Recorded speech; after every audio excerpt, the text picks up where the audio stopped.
deftuna gaarkuu ahaatay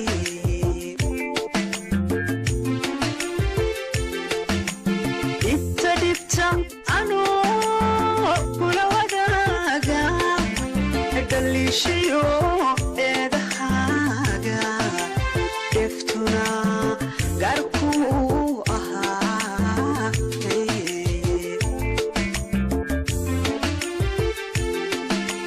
digniinta dambaaladaydu aday dhibku ahaato dhaqaaqa haddaan ku waansho dhaqaaqa haddaan ku waansho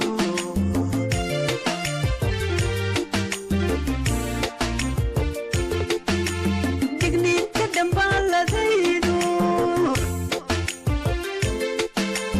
aday dhibku ahaato dhaqaaqa haddaan ku waansho dhaqaaqa haddaan